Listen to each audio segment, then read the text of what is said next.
এই মানুষটা প্রতিদিন একটা করে নতুন আপেল কিনত, কিন্তু কখনো সেটা খেত না, শুধু সেটাকে পচতে দিত আর তারপর ফ্রিজে রেখে দিত। এরপর সে তেলাপোকার ডিম বের করে ফার্নিচারের কোনায় কোনায় লাগিয়ে দিত। এসব করার পর সে এক অচেনা মহিলার ঘরে গিয়ে ঘুমিয়ে পড়ত। ধরা না পড়ার জন্য প্রতিদিন সকাল 5টায় উঠে বাথরুমে যেত, মহিলার টুথব্রাশ দিয়ে দাঁত মাজত এবং আগের জায়গায় সেটি রেখে দিত। তারপর কোনো মতে কাজে চলে যেত। আসলে সেই মানুষটা বিল্ডিং এর ম্যানেজার ছিল এবং তার কাছে সবার বাড়ির চাবি ছিল। মহিলা যখন ঘুম থেকে উঠত তখন সব সময় খুব ক্লান্ত লাগত, ভাবত হয়তো ঠিক মতো বিশ্রাম হয়নি। সে বাথরুমে যেত এবং ব্রাশ করত, কিন্তু ব্রাশ আগেই নোংরা হয়ে থাকত, কারণ সেই মানুষটা মহিলার রুটিন ভালোভাবে জেনে ফেলেছিল। তাই প্রতিদিন সে আগেই বিছানার নিচে লুকিয়ে পড়ত।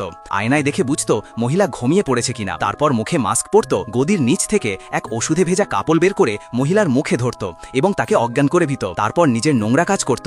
পরদিন সকালে দাঁত মাজার সময় সে তেলাপোকার ডিমগুলোর অবস্থা দেখত, কিন্তু একদিন হঠাৎ বেরোবার সময় পাশের এক ছোট মেয়ে তাকে দেখে ফেলল। মেয়েটি বলল, প্রতিদিন 50 টাকা দাও, না হলে সবাইকে বলে দেব। বাধ্য হয়ে মানুষটি রাজি হলো। কয়েকদিন এমনই চলতে লাগলো, কিন্তু মহিলার শরীর থেকে দুর্গন্ধ বেরোতে শুরু করলো, মুখে কালো দাগ পড়ল, কিন্তু সে কিছুই বুঝল না। এক সপ্তাহের মধ্যে তার অবস্থা আরো খারাপ হয়ে গেল, হাঁটতে কাঁপতো, মাথা ব্যথা থাকতো। সবচেয়ে ভয়ানক সময় এলো যখন তেলাপোকার ডিমগুলো ফেটে গেল এবং পুরো বাড়ি তেলাপোকায় ভর্তি হয়ে গেল। মহিলা ভয়ে চিৎকার করে সাহায্যের জন্য সেই মানুষটিকেই ডাকলো। মহিলা ঠিক করলো কিছুদিন মায়ের বাড়ি যাবে আর নিজের ঘরটাকে সেই মানুষটিকে কীটনাশক ছিটানোর জন্য দিয়ে গেল। মানুষটি মহিলার সব কাপড় আর জিনিসপত্র ফেলে দিল এবং মেশিন দিয়ে পুরো ঘর স্প্রে করে পরিষ্কার করলো। সব শেষ করে মহিলাকে ফোন করে জানালো যে ঘর নিরাপদ, কিন্তু নিজে আবারও বিছানার নিচে লুকিয়ে পড়ল।